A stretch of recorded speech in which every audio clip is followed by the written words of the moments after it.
हम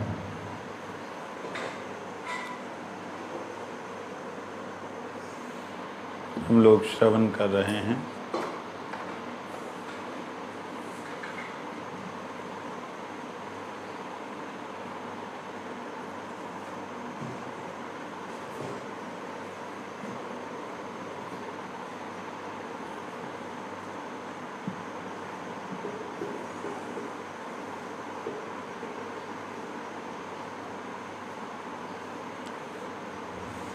छठे अध्याय शैव धर्म के नया संस्करण जो है उसके 96 नंबर पेज पे 96 नंबर पेज।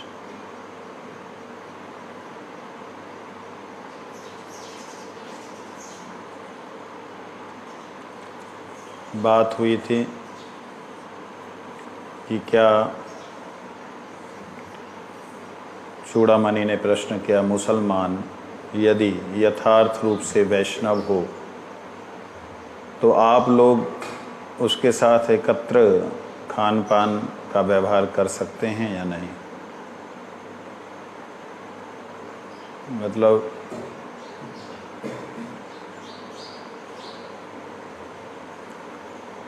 वास्तविकता में अगर कोई मुस्लिम वैष्णव बन जाए, क्योंकि आपकी दृष्टि से बोल रहे हैं चूड़ामणि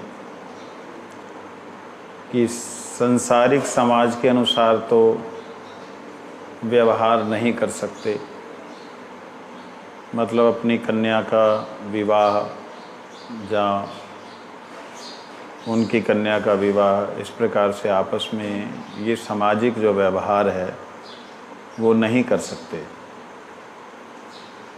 तो कहते हैं कि ठीक है, आप उन्हें देख रहे हैं कि भाई वो वैष्णव हैं, आप उनको प्रणाम कर रहे हैं।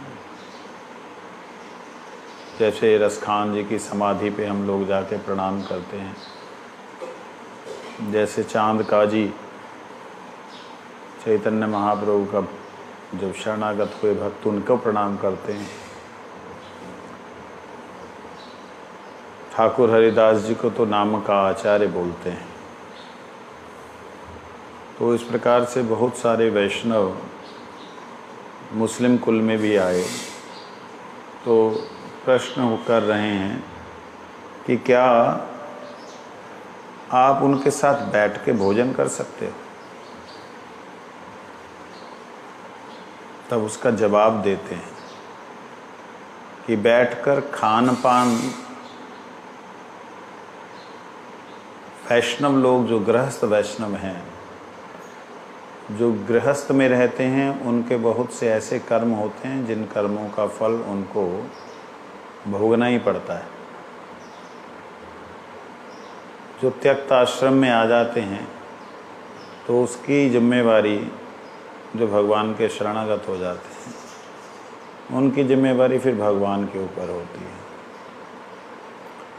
तो जो गृहस्थ वैष्णव हैं, यहाँ लिखा है, उनके साथ एक जगह खान पान नहीं कर सकते।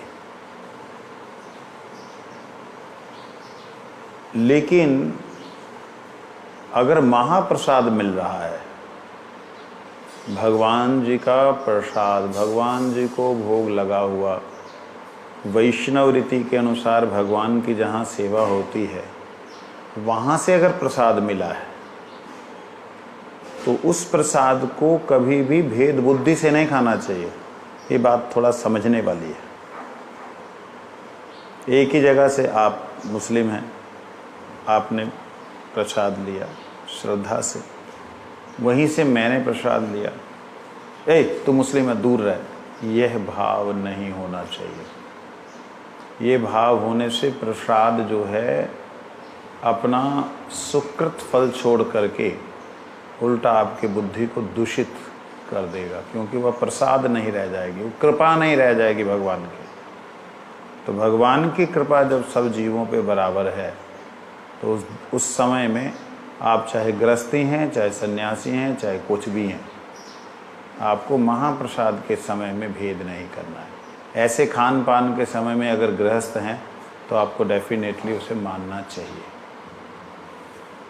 क्योंकि यहाँ लिखा है परंतु खान पान नहीं कर सकते, परंतु जहाँ तक विष्णु और वैष्णवों के प्रसाद का प्रश्न है, गृहस्थ वैष्णव को भी उनके साथ एक जगह खाने में अड़चन नहीं है। उल्टा उनका ये परम कर्तव्य है, उनका कर्तव्य है कि उसको एक साथ प्रसाद पाए। जहाँ विष्णु का प्रसाद, जहाँ वैष्णव का प्रसाद हो, तो वहाँ पर आप ये बुद्धि करेंगे कि ये ब्राह्मण है, क्षत्रिय है, शूद्र है, मुसलमान है, तब अपराध हो जाएगा। जैसे हमने कल श्रवण किया था, राजेश्वरानंद जी एक महान संत हुए, जो कि अभी 2 साल हुए शरीर छोड़े। मुसलमान कुल में थे, कट्टर मुसलमान थे, लेकिन क्या उनके साथ में कभी मौका मिले, क्या आप उनके साथ ऐसी भेद बुद्धि करेंगे, भगवान स्वीकार करेंगे? जिनकी कथा को सुन करके, जिनकी कथा मेरे हिसाब से आज के जो बड़े बड़े जितने भी आचार्य गण हैं, सभी नीचे बैठ के उन्होंने सुना, हमारे गौड़ीय वैष्णवों को छोड़ के, क्योंकि गौड़ीय वैष्णव लगभग कहीं जाते नहीं, इतने अपने ही डेली कथा कीर्तन रूटीन में रहते हैं कि जा नहीं पाते। लेकिन कोई भी ऐसा नहीं होगा कि उनको ना सुना। अगर ना भी सुना हो, जैसे मैंने प्रैक्टिकली सामने जाके नहीं सुना, लेकिन मैंने पीछे से सुना उनको। मैं हर किसी व्यक्ति की, हर किसी महापुरुष की, या हर किसी वक्ता की कथा को जल्दी से नहीं पसंद करता, लेकिन उनकी कथा को सुन करके हृदय विगलित हो जाता है, हृदय प्रफुल्लित हो जाता है। कोई भी वक्ता जो है कभी एक दूसरे वक्ता की प्रशंसा अपने चैनल पे नहीं करता, प्रमोट नहीं करता, परंतु मैंने उनको सुना, बहुत सुंदर। हालांकि कुछ एक मायावाद झलकता है, परंतु वो मायावाद नहीं है। वो तो हमारे गौड़ीय परंपरा में भी वो बातें आती हैं। जैसे गुरुदेव कहते हैं कि वहाँ का जो चिड़िया है वो चिड़िया भी कृष्ण है। गोलोक धाम में सब कुछ कृष्ण ही है, ऐसे बोलते हैं। अब इसका मतलब क्या हो गया? बाहर की दृष्टि से देखेंगे तो मायावाद जिससे लगता है, कृष्णमय है, और तू ही समझा ले। कृष्णमय नहीं, कृष्ण ही है। कैसे कृष्ण ही है? सच्चिदानंद से निकले हुई किरणें, सच्चिदानंद में अगर वापस आ जाएं किरणें, तो सच्चिदानंद में कुछ चेंजेस आएगी। उन्हीं का तत्व उन्हीं में है, लीला में दिखलाई देता है ऐसा वैसा वैसा ऐसा, लेकिन वास्तविकता में तो उन्हीं में ही है। उनसे भेद तो है ही नहीं। समझ लगी? इसलिए तो कहने का मतलब, इसलिए ऐसे वैष्णव जो वैष्णव प्रसाद में श्रद्धा रखते हों, प्रसाद के प्रति लालायत हों, वो किसी भी कुल में, किसी भी जाति में, किसी भी बिरादरी में कहीं भी आए हों, उनका संग करना चाहिए, उनके पीछे पीछे धाम दर्शन करना चाहिए, उनसे कथा श्रवण करनी चाहिए, और कभी मौका मिले तो एक साथ बैठ कर के प्रसाद पाना चाहिए। ये कर्तव्य है। अब चूड़ामणि का दिमाग, ये चूड़ामणि जो है बहुत बड़ा पंडित है ना उस समय का, तो ये सारे प्रश्न उसी के चल रहे हैं। ऐसा क्यों, वैसा क्यों, मुस्लिम आए तो आप उनको इतना सम्मान करते हैं, वो उसके दिमाग में चल रहा है। वो चलना स्वाभाविक भी था, क्योंकि उस समय में जितना अत्याचार हो रहा था, हर जगह पर बड़े बड़े मंदिर तोड़े जा रहे थे, सब सनातन धर्म को नाश किया जा रहा था, तो उस समय वो बोल रहे हैं तो कोई गलत नहीं बोल रहे। अब चूड़ामणि का दिमाग थोड़ा अच्छा, मतलब काट तो सकता नहीं ये बात को कि भगवान का प्रसाद जो ले रहा है तो वैष्णव ही है। उसमें जाति शब्द कहाँ से आ गया? भक्त के प्रसाद में, भगवान के प्रसाद में श्रद्धा है, बुद्धि है, बड़े भाव से ले रहा है। भिखारी नहीं है वो कि भिखारी है, भीख खा रहा है, भी किसी तरीके से पेट पर जीवन यापन करना है, ऐसा बात नहीं है। हालांकि वो भी एक बड़ी बात है कि उसमें भी व्यक्ति जो है ठाकुर के प्रसाद के लिए भिखारी है तो बात ही अलग है। फिर भी चूड़ामणि कहते हैं, अच्छा तब वैष्णवों के मंदिर में एक मुसलमान वैष्णव को सेवा पूजा का अधिकार क्यों नहीं दिया जाता? आ जाओ चूड़ामणि।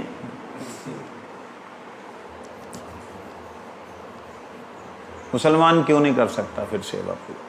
तो कहते हैं मुसलमान कुल में उत्पन्न वैष्णवों को मुसलमान कहने से अपराध होता है। आप एक वैष्णव को, एक भक्त को मुसलमान शब्द बोल रहे हैं, जहाँ कोई जाति शूद्र बोल रहे हैं, अन्य जाति का बोल रहे हैं, तो ये अपराध है। वो बात हम बार बार सुनते ना, जात पात पूछत नहीं कोई, हरि को भज सो हरि का होए। जो हरि का है, जो हरि का जन है, उस हरिजन से आप कैसे विरोध कर सकते हैं? वैष्णव दास जी कहते हैं मुसलमान कुल में उत्पन्न वैष्णव को मुसलमान कहने से अपराध होगा। वैष्णव मात्र का कृष्ण सेवा में अधिकार है। यदि गृहस्थ वैष्णव देव सेवा में वर्णाश्रम के विरुद्ध कोई कार्य करता है तो उसे व्यावहारिक दोष लगता है। यदि गृहस्थ वैष्णव भगवत सेवा में वर्णाश्रम के विरुद्ध कोई काम करता है, देव सेवा में नॉट भगवत, कोई विरुद्ध कार्य करता है तो उसे व्यवहारिक दोष लगता है कि उसने व्यवहार गलत किया। निरपेक्ष वैष्णव के लिए मूर्ति पूजा की व्यवस्था नहीं है। समझे? निरपेक्ष मतलब हम लोग, महात्मा लोग, जिन्होंने घर बार छोड़ दिया है, किसी की अपेक्षा नहीं है, भिक्षा मांग के खाना जिनका धंधा है, उन लोगों के लिए मूर्ति पूजा की व्यवस्था नहीं है। इसलिए हो गई ना कि मतलब वो खुद ही जब वो घूम रहे हैं, उनको तो घर बनाने के लिए भी बना किया। हाँ, इसीलिए कि वो कहाँ रखेंगे, कहाँ ले जाएंगे, क्या करेंगे, कैसे सेवा पूजा। इसीलिए गृहस्थ भक्त को ही विग्रह सेवा की जिम्मेवारी दी है। जो गृहस्थ वैष्णव लोग भगवान की विग्रह की सेवा पूजा करते हैं, वो अपने सारे कर्मों को भगवान को समर्पित करते हुए चलते हैं। नहीं तो जिस प्रकार से संसार में रह करके उनको धन उपार्जन के लिए कुछ झूठ बोलना पड़ता है, किसी के अधीन होकर के काम करना पड़ता है, वर्ण व्यवस्था के अनुसार ब्राह्मण सिर्फ आशीर्वाद देगा, वेद अध्ययन करेगा, अध्यापन कराएगा, उसी से उसको जो मिलेगा यापन करेगा जीवन, वो सब हो नहीं रहा। ब्राह्मण होकर के भी शूद्र के अधीन होकर के सेवा कर रहा है, उसके अधीन होकर काम कर रहा है, उसको चाय ला के दे रहा है, खाना पानी खिला रहा है। ऐसी व्यवस्थाओं में उसके वर्णाश्रम के अनुसार उसे दोष लगते हैं। लेकिन अगर वो भगवत सेवा करता है, वो सारे दोषों से मुक्त हो जाता है। इसलिए श्री मूर्ति की पूजा की व्यवस्था गृहस्थ के लिए ही थी। वे मूर्ति पूजा नहीं करते। कौन? निरपेक्ष वैष्णव। क्योंकि मूर्ति सेवा से वैष्णव के निरपेक्षता में विशेष व्याघात पहुंचता है। वे लोग श्री राधा वल्लभ की मानसिक सेवा करते हैं। व्याघात मतलब बाधा, व्यवधान। क्वेश्चन ये उठता है कि फिर निरपेक्ष वैष्णव अभी क्यों मूर्ति सेवा करने का? बताऊंगा, रुक जाओ। क्योंकि मूर्ति सेवा से वैष्णव निरपेक्षता में विशेष, वैष्णव की जो निरपेक्षता है उसमें विशेष व्याघात होता है। वही लोग श्री राधा वल्लभ जी की मानसिक सेवा करते हैं।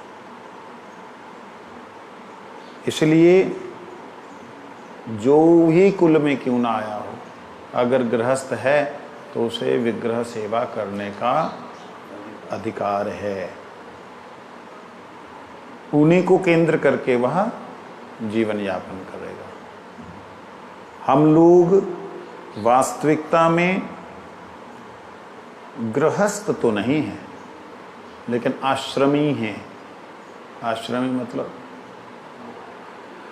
जहाँ पे घर है, लोगों से पैसा लिया जा रहा है, बिल्डिंगें बनाई जा रही हैं, अपना आश्रय स्थल है, जिसका अपना आश्रय स्थल बना रखा है, वो भगवान के लिए सिंहासन ना बनाए, भगवान के लिए सेवा का स्थान ना बनाए, तो उसके जैसा घोर पापी कोई ना होगा। क्यों? जो भी धन उपार्जन कर रहे गृहस्थ, वो तो अपनी मेहनत से कर रहे हैं, और ये बाबा जी होकर के, निरपेक्ष होकर के उनके धन का भोग करेगा और भगवत सेवा नहीं करेगा, भगवान को अर्पण नहीं करेगा जैसे गृहस्थ करते हैं, तो इसके जैसा पापी नहीं कोई। बड़े बड़े आश्रम बना लिए, वहाँ पर लोगों का धन आ रहा है, अपने गुरु की पूजा, अपने गुरु की पूजा, अपने बाप की फोटो, उसके बाप के बाप की फोटो, बाहर से दिख रहा है निरपेक्ष, वैष्णव तो नहीं कहूँगा, निरपेक्ष साधु है। आओ आओ, महापापी। क्यों? कैसे बोल दिया आपने? इतनी बड़ी बात बोल देना, इस समाज में कितना भयंकर युद्ध हो सकता है। कहते जो संत,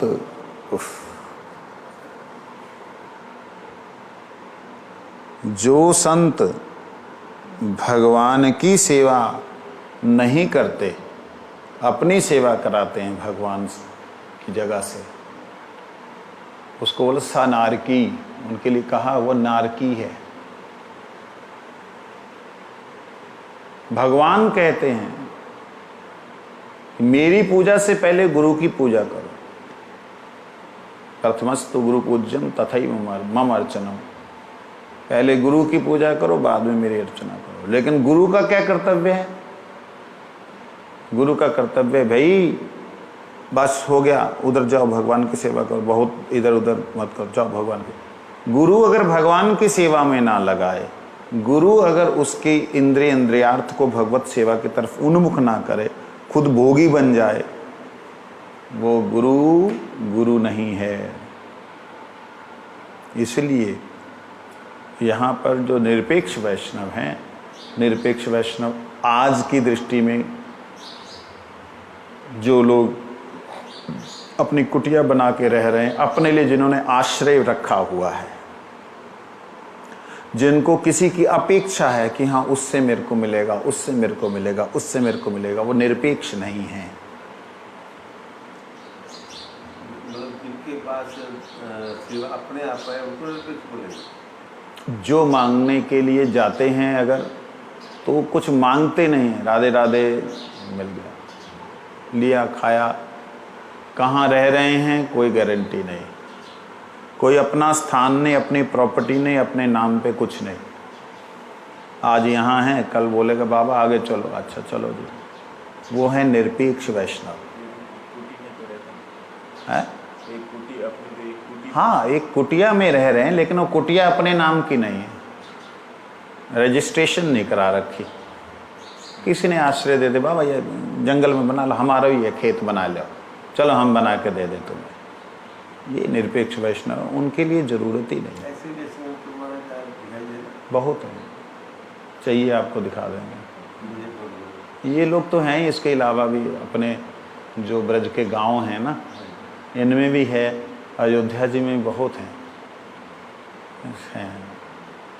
दर्शन कराओ महाराज, जहाँ बैठे यहाँ पर पकड़। यहाँ पे जैसे गोकुल महावन के पास में अगल बगल के गांवों में हैं सारे के सारे लगभग बांग्लादेश बंगाल से ही हैं, क्योंकि निरपेक्ष वैष्णवता वहीं दिखलाई ज़्यादा देती है। तो कहने का अभिप्राय कि निरपेक्ष शब्द हम लोग अपने लिए प्रयोग नहीं कर सकते। इसलिए क्योंकि हमने बांध रखा, उससे इतना आएगा, उससे इतना आएगा, उससे इतना आएगा, वो ऐसे देगा, वो ऐसे देगा। हमने धंधा बना रखा बहुत बड़ा सा, सेवा का एक बहुत बड़ा एम्पायर खड़ा किया हुआ है। अगर हम लोग सेवा भगवान की ना करके, भगवान को पूरी तरह समर्पित ना होकर, ये तो गुरुदेव भगवान और भगवान की कृपा है कि अपने यहाँ पे जो कुछ भी आता है हम लोग भगवान जी को ही मालिक समझते हैं। कभी किसी वैष्णव को ज़रूरत पड़ती है तो अपने आप जाके निकाल लेता है, क्योंकि मैं ये सोच के रखता हूँ ये भगवान का ड्रॉवर है, किसी को बंधन में नहीं रखा, अपने आप निकाल लेता है। सेवा निकाल के भैया बता दो कि हाँ इतने रुपए आपने फलानी सेवा, किसी भी सेवा में, चाहे आपने अपने लिए भी कुछ लिया है तो आपको ये बताना। मेरी नाम से जहाँ हम पर्सनल जैसे दामोदर महाराज जी वगैरह अपने नाम से कुछ करके अपना कुछ अलग करेंगे, ऐसी दुर्बुद्धि भगवान की कृपा से नहीं है। तो इसलिए हम लोग देखा जाए तो हम गृह में रह रहे हैं। दो तरह से होता है गृहस्थ, गृहणम गृहम उच्चते। गृहिणी मतलब स्त्री के साथ में रहने वाला, उसको गृहस्थ कहते हैं। और दूसरा होता है, गुरु जी कहते हैं इस घर में रहता है, ये भी एक घर है। इस घर में जो रहता है वो भी गृहस्थ है। तो वैष्णव लोग तो सारे, चाहे वो निरपेक्ष हो, सापेक्ष हो, कोई भी हो, वो तो सारे के सारे गृहस्थ हुए। कहते नहीं, जो निरपेक्ष है ना उसको अपनी चिंता ही नहीं होती। हमारे मठ के अंदर एक गुरु भाई हैं हमारे, नित्यानंद प्रभु, मैं उनको मतलब हम लोग छोटे छोटे थे तभी आ गए थे सब लोग। हाँ, पहले पुजारी थे चंडीगढ़ के। मतलब अपने गुरु भाइयों में भी 4-5 मठ में रहने वाले हैं, उनमें से एक ये अद्भुत है। बुखार हो रखा है कम से कम 103-4 बुखार चंडीगढ़ में हम लोग एक साथ। मैंने कहा दवाई खा ले, तो थोड़ा मैं उसको छोटा समझता हूँ, है मेरे से उम्र में बड़ा 1-2 साल, लेकिन मैं छोटे समझता हूँ, खा ले। कहते देखो, बड़े उसने ना विश्वास से बोला, देखो इसको बीमारी है, इसको जितना हम खाने को देंगे, पीने को देंगे, जितना इसका क्योर करेंगे उतना ही ये बिगड़ेगी। जब उसका ध्यान ही नहीं देंगे आएगी नहीं। वो मैंने कहा मर जाएगा, आप चिंता नहीं करो। बंदे ने सिर्फ पानी पिया जी, सिर्फ पानी पिया, पानी पी करके तीसरे चौथे दिन तो ठीक हो गया वो। उसके अंदर से इम्यूनिटी पावर इतनी बढ़ गई कि उसने अपने आप ही रोग से, आज देख लीजिए ना, छोटा सा वायरस पूरे विश्व को हिला रखा है। कर क्या रही है गवर्नमेंट या सरकारें, या क्या कर रहे हैं? इम्यूनिटी पावर तो बढ़ा रही हैं, रोगाणुनाशक क्षमता ही तो बढ़ा रही है। उसको बढ़ाने के लिए तो विटामिन खाओ, या डी खाओ, तो सी खाओ, तो फलाना खाओ, उसी के लिए तो हो रहा है। एक दिन फिर ऐसे बीमार हुए, मैंने कहा अभी भी तुम्हारा वैसे ही चलता है या कुछ चेंज हुआ है? कहते नहीं, अभी उम्र हो गई है ना, तो थोड़ा तुलसी पत्र ले लेता हूँ।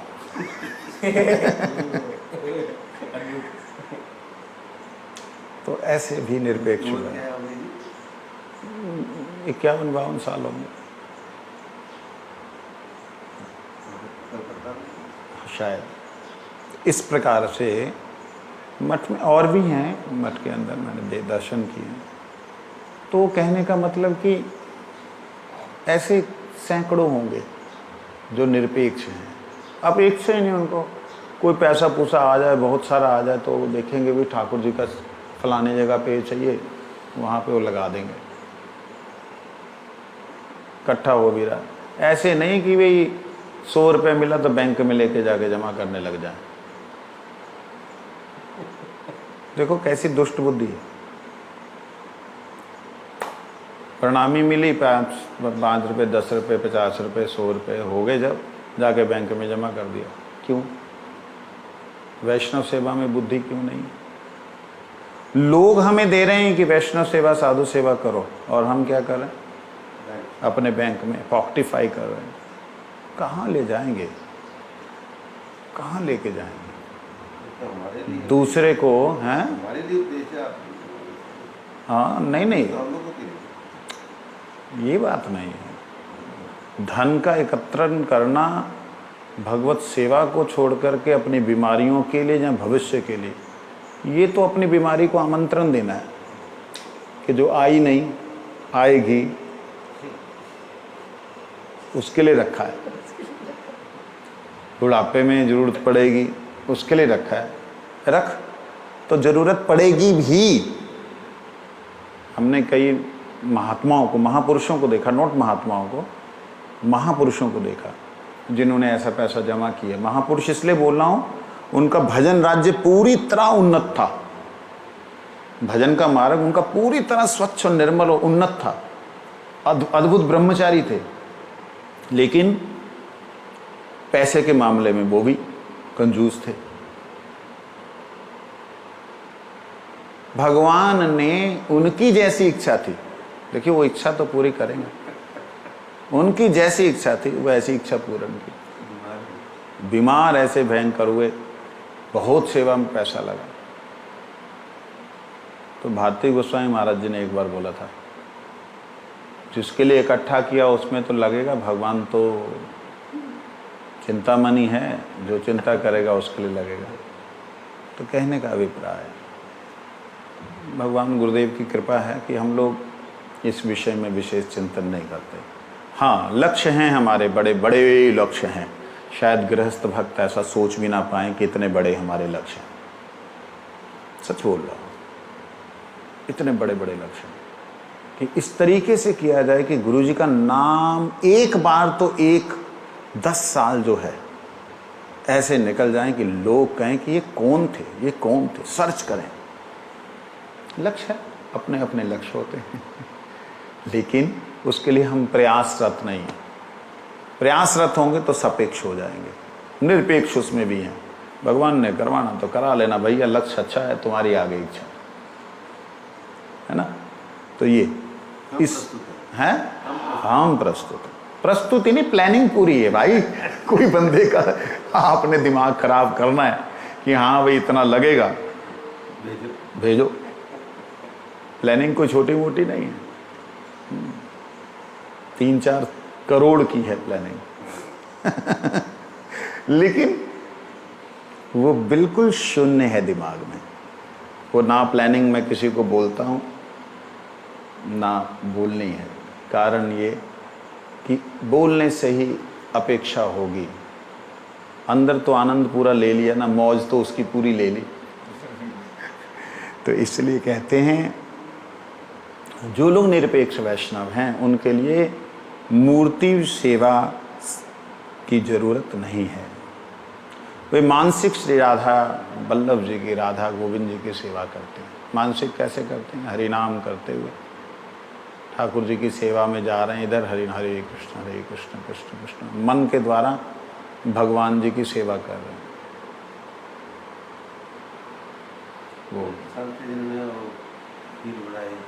वो तो हाँ निरपेक्ष, वो तो मतलब बहुत पहले की बातें हो गई।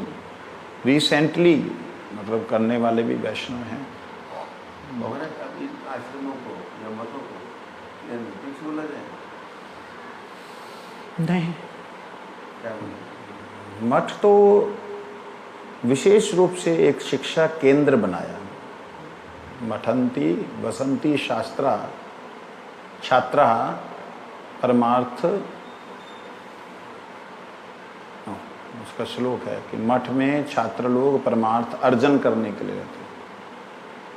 परमार्थ को क्या, इसमें परमार्थ को कैसे जीना है, कैसे भोग लगाना है, कैसे प्रसाद पाना है, कैसे सोना है, कैसे उठना है, स्नान करना है, कैसे संध्या वंदन करके भगवान की सेवा में प्रस्तुत होना, ये व्यवस्थाएं जहाँ उसे मठ कहते हैं। मठ का साधारण अर्थ होता है विद्यालय।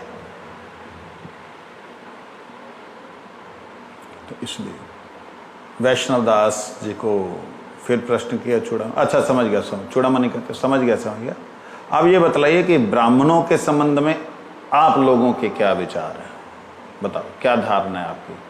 अब तक तो मैंने पूछा था, अब ब्राह्मणों का बताओ।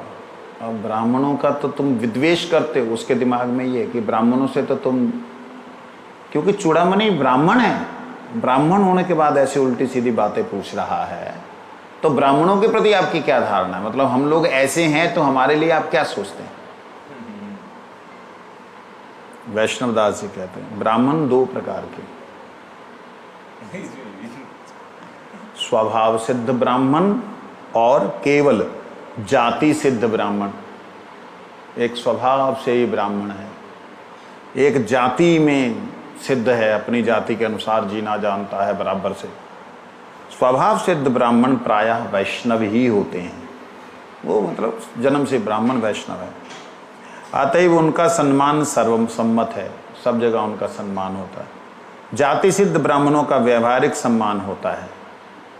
जो जाति सिद्ध ब्राह्मण है, अपनी जाति में माने गए हैं ब्राह्मण कि हाँ भाई ये बड़ा अच्छा नियम पालन करता है, बड़ा अच्छा कर्म कांड करता है, तो कहते हैं वो उन ब्राह्मणों का व्यवहारिक सम्मान है।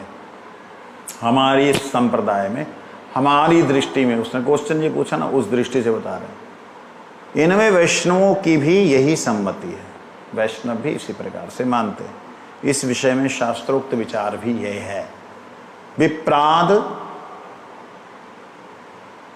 द्विक्षण गुणा युता अरविंद नाभ पदारविंद विमुखात स्वपचम वरिष्ठम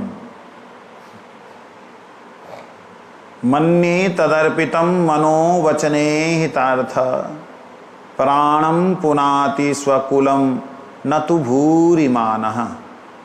श्री भागवत जी के साथ में स्कंद के 9वें अध्याय के 10वां श्लोक कहते हैं विप्राद द्विक्षण युतारविंद नाभ, कि जो 12 गुणों से युक्त ब्राह्मण है, परंतु भगवान पद्मनाभ के चरण कमलों से विमुख है।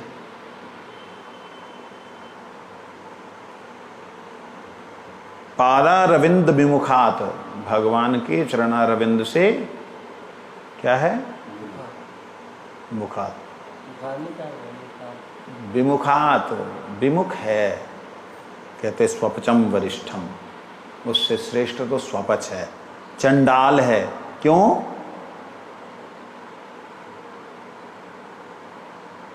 क्योंकि वह चंडाल तो अपने कुल के साथ अपने प्राण तक को पवित्र कर लेता है, जो भगवान श्री कृष्ण के लिए अपना शरीर, मन, वाणी को अर्पण कर देता है, वह चंडाल उनसे भी श्रेष्ठ है। ये बात शास्त्र की है, मेरी नहीं है, वैष्णव दास जी बता रहे हैं।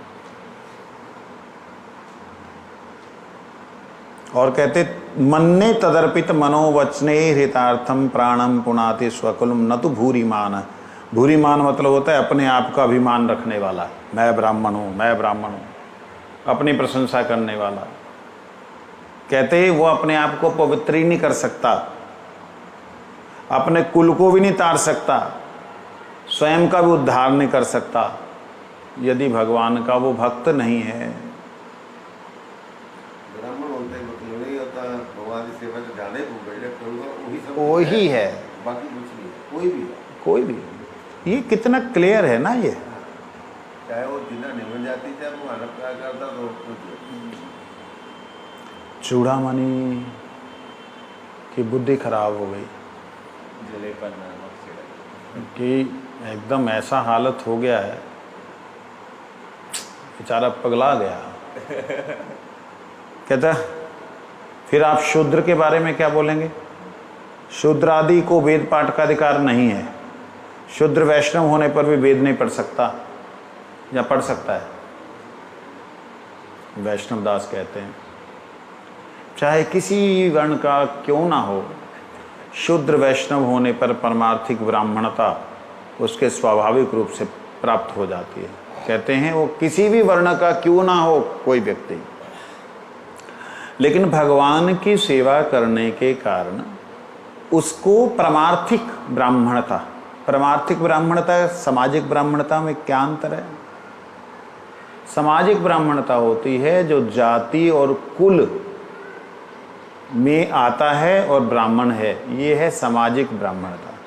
परमार्थिक ब्राह्मणता क्या है?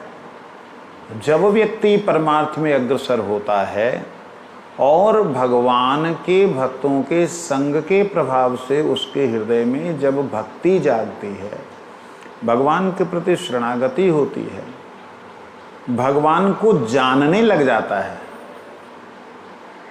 तो वो परमार्थिक ब्राह्मण। ब्राह्मण मतलब ब्रह्म जानाति इति ब्राह्मण। लोग बोलते ब्रह्म जानाति ब्रह्मज्ञ। हाँ, जानाति शब्द से ज्ञ आएगा ना, तो ब्राह्मण जो है वह ब्रह्म जानाति ब्राह्मण, जो ब्रह्म को जानता है वो ब्राह्मण है। तो कहते परमार्थिक ब्राह्मण कैसे हो गया? एक तो उसने परम अर्थ परमात्मा को ही जरूरत समझा, परमात्मा को अर्थ समझने वाला परमार्थिक होता है।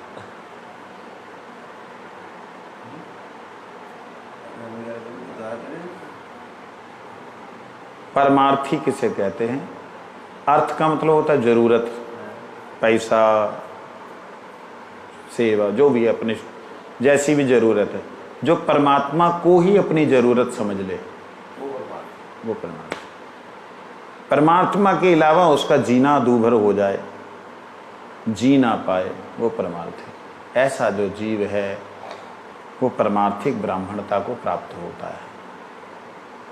वेद दो भागों में विभक्त हैं, वेद दो भागों में हैं, अर्थात कर्म प्रतिपादक वेद और तत्व प्रतिपादक वेद।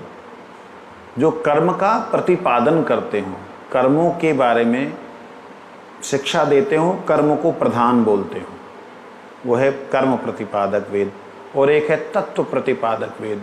भाग हैं, मतलब वेदों के अंदर ही दो भाग कर दिए।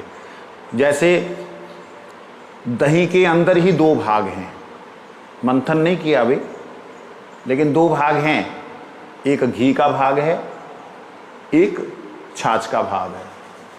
दो भाग होने पर भी वह एकत्रित है अभी। तो वेदों में ऐसे दो भाग हैं, जो एक कर्म प्रतिपादक है, अच्छे ऐसे ऐसे कर्म करोगे तो ये देवता को ऐसा फल देना ही पड़ेगा, और एक तत्व प्रतिपादक है, जो ये कहते हैं कि ये जो भी कर रहे हो ये सब व्यर्थ है, वास्तविकता में भगवान ही सत्य है, उनकी सेवा ही नित्य है। व्यवहारिक ब्राह्मणों का अधिकार कर्म प्रतिपादक वेद में होता है। ब्राह्मण जो है कर्म प्रतिपादक वेद को जो महत्व देते हैं, कई ब्राह्मणों को मैंने देखा, अच्छे विद्वान, वो कर्म की प्रधानता रखते हैं। और परमार्थिक ब्राह्मणों का तत्व प्रतिपादक वेद है, और जो परमार्थिक ब्राह्मण है वैष्णव, वो है तत्व प्रतिपादक वेद। शुद्ध वैष्णव जिस किसी भी वर्ण में उत्पन्न क्यों ना हो, वे तत्व प्रतिपादक वेद का अध्ययन अध्यापन करते हैं, और ऐसा कर सकते हैं और ऐसा करते भी हैं। यथा बृहद आरण्यकोपनिषद, बृहदारण्यकोपनिषद, तमैव धीरो विज्ञाय प्रज्ञा कुर्वन्ति ब्राह्मणा, अर्थात धीर स्थिर ब्रह्मज्ञ व्यक्ति परब्रह्म भगवान को विशेष रूप से जानकर उनके प्रति प्रकृष्ट अर्थात उत्तम ज्ञान रूप प्रेम भक्ति करेंगे।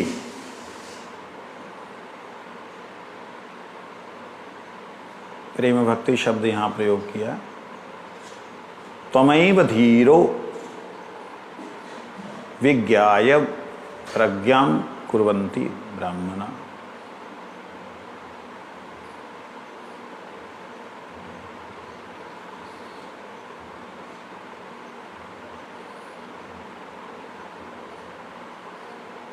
उस पर ब्रह्म को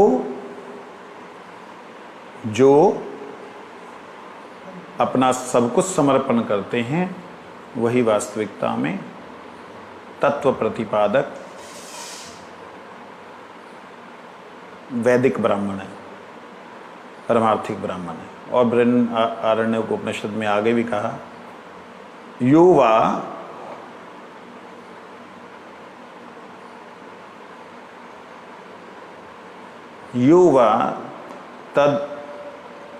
यो वा एतदक्षरं गार्ग्य विदित्वा अस्मान् लोकात् प्रीति स कृपणः अथ य एतदक्षरं विदित्वा अस्मान् लोकात् प्रेति स ब्राह्मणः। यो अन्धित्य द्विजो वेदमन्त्रयतः वेदमन्यत्रः कुरुते श्रमं सजीवेनैव शूद्रत्वमाशु गच्छति सान्वयः। हे गार्गी, अक्षर ब्रह्म अर्थात विष्णु तत्व को ना जानकर ही जो लोग इस लोक से चले जाते हैं वे अत्यंत कृपण नीच क्षुद्र हैं, और उन अक्षर ब्रह्म को जानकर इस संसार से प्रस्थान करते हैं वे ही ब्रह्मज्ञ ब्राह्मण हैं। देखिए,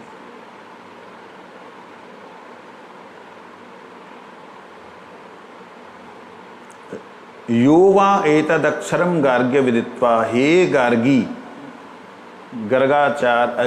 गार्गी जो वेदज्ञ ब्राह्मणी हैं वो उनको इस बात को कह रहे हैं कि हे गार्गी, एतद अक्षरम, इस अक्षर तत्व को, अक्षर किसे कहते हैं?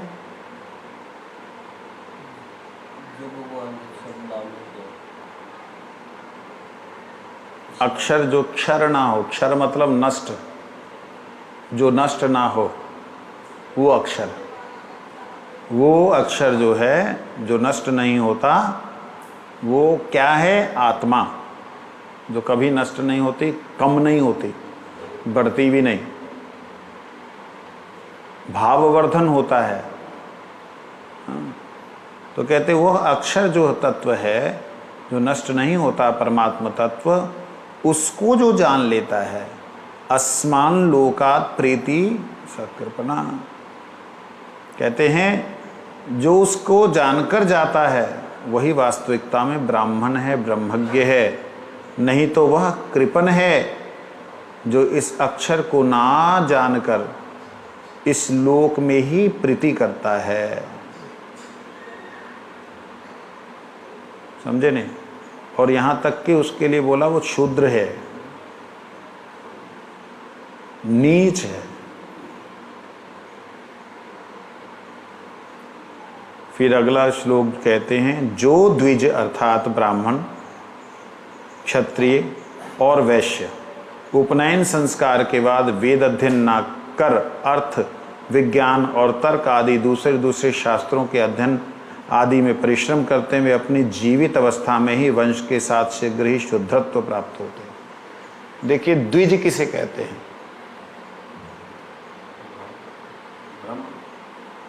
द्विज कहते हैं क्षत्रिय, वैश्य और ब्राह्मण भी।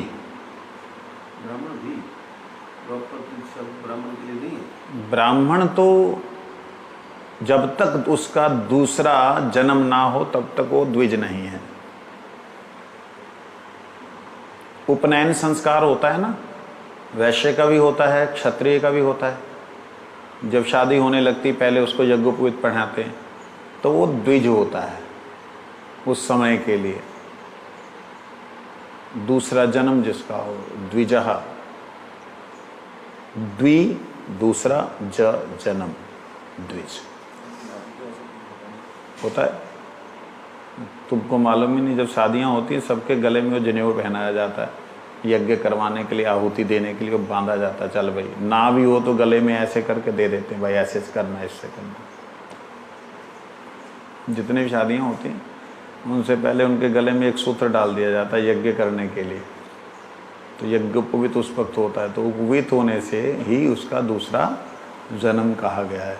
तो यहाँ बोला है यो अनग्धित्य द्विजो वेद मंत्रय कुरुते श्रमम स जीवे नैव शुद्रत्वमाशु गच्छति सान्वयः। अगर कोई व्यक्ति उपनयन संस्कार के बाद वेद अध्ययन ना करे, विज्ञान और तर्क आदि दूसरे शास्त्रों के अध्ययन आदि में परिश्रम करते हैं, वे अपनी जीवित अवस्था, कहते हैं जो भगवान का अध्ययन ना करके, वेदों का अध्ययन ना करके द्विजत्व प्राप्त होने के बाद भी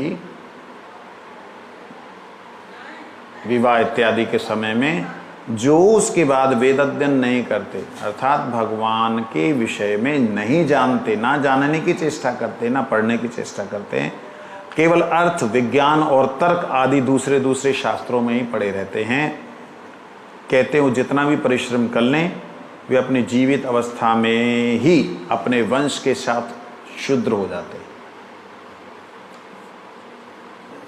जो व्यक्ति, जो ब्राह्मण, जो मतलब उसका ये पूजा पाठ से या जो उनके कर्म है उसके अनुसार तो जीवन यापन नहीं होता, तो लोग नौकरी करते हैं या कोई बिजनेस करते हैं, तो इसका मतलब वो गलत हो गया। शास्त्र ऐसे ही बोल रहे, शास्त्र तो सीधा सीधा है ना। शास्त्र का मतलब शासन करने वाला, शासन करके त्राण करने वाला, उसको शास्त्र कहते हैं। इसका मतलब उसका कोई साधन नहीं है तो क्या करेगा? भजन करे, अगर भजन करता तो हो गया साधन सारे सिद्ध। जो भजन ही नहीं करता, परिवार है, पेट मानता है, तो परिवार पेट मानता, हरे कृष्ण महामंत्र बोल करके, ठाकुर जी का नाम बोलकर प्रसाद पाने में क्या जाता है? सोचो ना, नौकरी करने जा रहा है भाई, स्कूटर साइकिल या बस में या ट्रेन में तो जाएगा, हरिनाम करते हुए चला जाए तो क्या चला गया उसका? भगवान की भक्ति को छोड़ करके अन्य अन्य कार्यों को करने वाला प्रत्येक व्यक्ति ही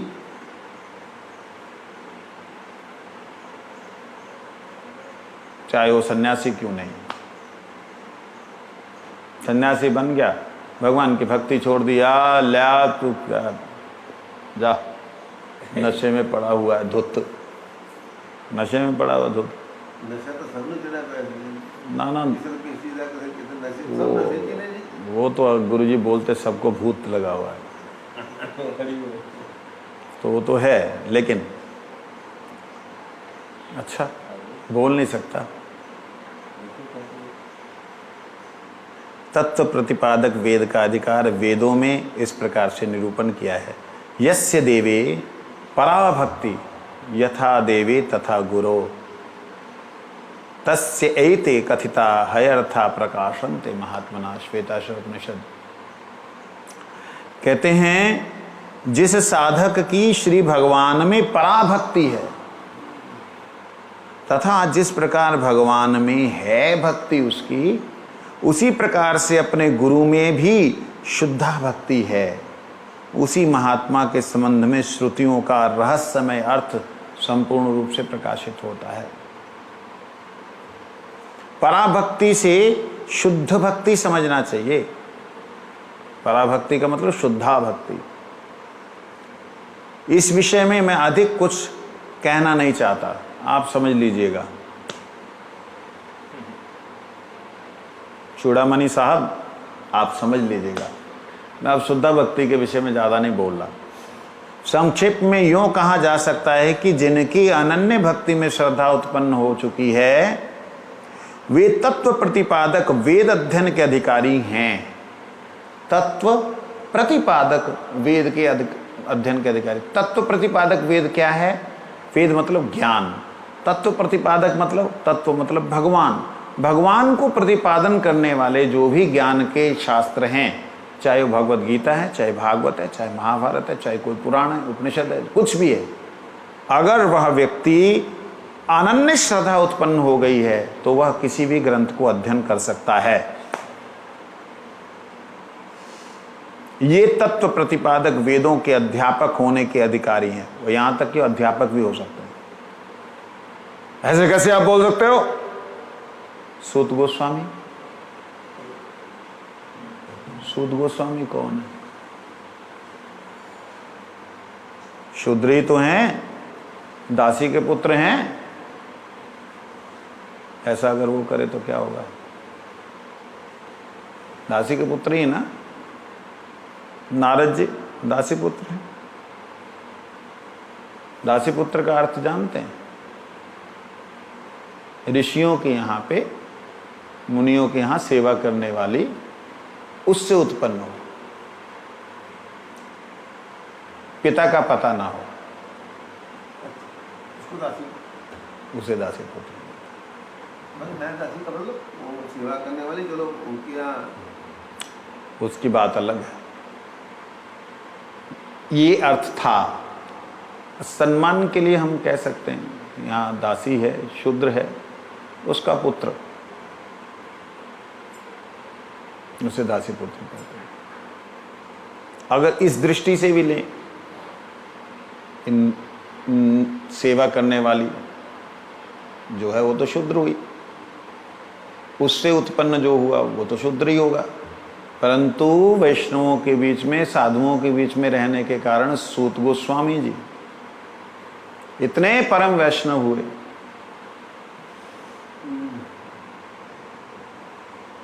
सूत गोस्वामी जी के पिताजी का नाम क्या था? लोमहर्षण सूत और लोमहर्षण,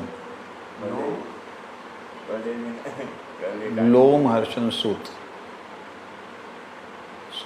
सूत मतलब एक शूद्र जाति है, तो वो लोमहर्षण सूत मतलब उनकी पत्नी जो है सेवा करती है, तो लोमहर्षण सूत का जो है थोड़ा सा अभिमान हो गया था कि मैं इतना बढ़िया व्याख्या करता हूँ, और वो संतों के बीच में कथा सुना रहे, बड़े बड़े संत बैठे हैं सुन रहे, बड़े बड़े ऋषि बैठे सुन रहे। बलदेव जी आए तीर्थ यात्रा करते हुए, आए तो सारे ऋषि खड़े हो गए, बलदेव जी आए हैं, और ये वहाँ भागवत से उठ नहीं सकते। कर्मकांड के अनुसार आप जो कर रहे हैं, अगर उठ गए तो आपका सर्वनाश। हाँ, अगर आप पाठ पूजा कर रहे हैं, भगवान की सेवा कर रहे हैं, अगर आप उठ गए तो आपका वो खत्म। आसन शुद्धि के बाद उठ नहीं सकते।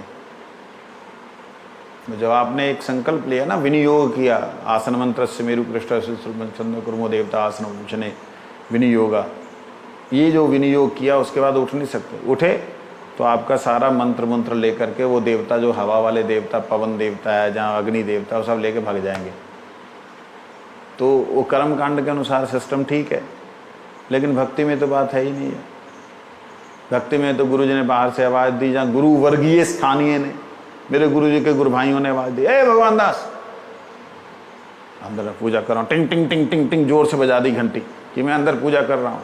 ए सुन नहीं रहा, ए भगवान दास, और जोर से बजा दी घंटी कि मैं पूजा कर रहा हूँ। तो अपराध है। क्यों अपराध? वो तुम्हें क्या सेवा देना चाहते हैं, वो सेवा ज़्यादा महत्व वाली है। तुम जो कर रहे हो ये भगवान की परोक्ष रूप से सेवा है। उठ के जाओ, देखो, हाँ जी मैं सेवा में हूँ, अच्छा अच्छा अच्छा अच्छा कर लो, ठीक है ठीक है, जो तो नहीं नहीं इसको छोड़ो, वो उस सेवा को करो, जाओ पहले। तो आप उस वक्त छोड़कर चले जाइए।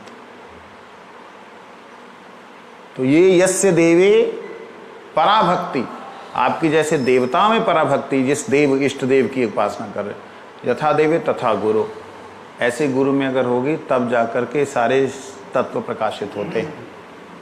वो कहते हैं बड़ी कठिन है राह पर। कठिन नहीं है, समझने में थोड़ा सा ऐसे लग रहा है, लेकिन प्रैक्टिकली हम सब कर ही रहे हैं, सभी ऐसे ही कर रहे हैं। अब आप देखिए कि कभी गुरु जी की या गुरु वर्गों की आवाज़ हमें ठाकुर जी की सेवा में आती थी। हम तो कभी ऐसा नहीं हुआ कि भी सेवा को प्रणाम करके हम ना गए, तुरंत सेवा को प्रणाम किया, क्षमा करना ठाकुर जी आ रहा। यदि कोई मतलब गुरु वर्ग नहीं है, हमारा ही बंदा है जो, तो घंटी बजाकर उसको थोड़ी बताए, हाँ भी अंदर घंटी बज रही मतलब समझ जाओ, समान है, उसको ऐसा समझा दो। तो इस प्रकार से जो भी है, तो कहने का मतलब अनन्य भक्ति जिन्हें प्राप्त हो चुकी है वो तो दूसरों को भी अनन्य भक्ति की शिक्षा दे सकते हैं। चूड़ामणि, क्या आप लोगों ने ये सिद्धांत कर रखा है कि तत्व प्रतिपादक वेद केवल वैष्णव धर्म को ही शिक्षा देता है और किसी धर्म की शिक्षा नहीं देता? तत्व प्रतिपादक जो परमात्मा को प्रतिपादन करने वाला जो वेद है वो केवल जो है वैष्णवों के लिए, मतलब औरों के लिए नहीं। वैष्णव दास जी बोलते धर्म एक ही है, दो नहीं है। इसका नाम नित्य धर्म है या वैष्णव धर्म है। इसी धर्म के सोपान के रूप में नैमित्तिक धर्मों का उपदेश दिया गया। भगवान ने एकादश स्कंद में कहा है, कालेन नष्टा प्रलय वाणीयम वेद संगीता मयादो ब्रह्मणे प्रोक्ता धर्मो यस्याम मद्भक्त का। अर्थात भगवान ने कहा है कि जिसमें मेरी वाणियों का वर्णन है वही वेद वाणी समय के फेर से प्रलय काल में लुप्त हो गई थी पहले। फिर ब्रह्म कल्प के आदि में सृष्टि के समय मैंने उसका ब्रह्मा को उपदेश दिया। ब्रह्म कल्प में ब्रह्मा को उपदेश दिया। कठोपनिषद में कहते सर्वे वेदा यतः पद्माम ननन्ति तत्ते पदम संग्रहेण ब्रवीमि तद्विष्णु परमं पदम इत्यादि। संपूर्ण वेद जिस पद को बार बार परम प्राप्य बोल बतलाते हैं, मैं तुम्हारे निकट उसे संक्षेप में कह रहा हूँ। तत्ते पदम संग्रहणे ब्रवीमि, ये सब वेद वाक्य हैं। वही विष्णु अर्थात परम व्यापक परमात्मा वासुदेव परम पद हैं इत्यादि। यहाँ तक विचार होने पर देवी विद्यारत्न और उनके साथियों का मुख सूख गया। देवी विद्यारत्न और उनके साथी सबने प्रस्ताव किया, आज का विचार यही स्थगित किया जाए। सर्वसम्मति से सभा भंग हुई। ब्राह्मण पंडित वैष्णव दास के पांडित्य की पूरी प्रशंसा। यार गजब, वैसे जवाब तो नहीं मिला लेकिन गजब बोला उसने।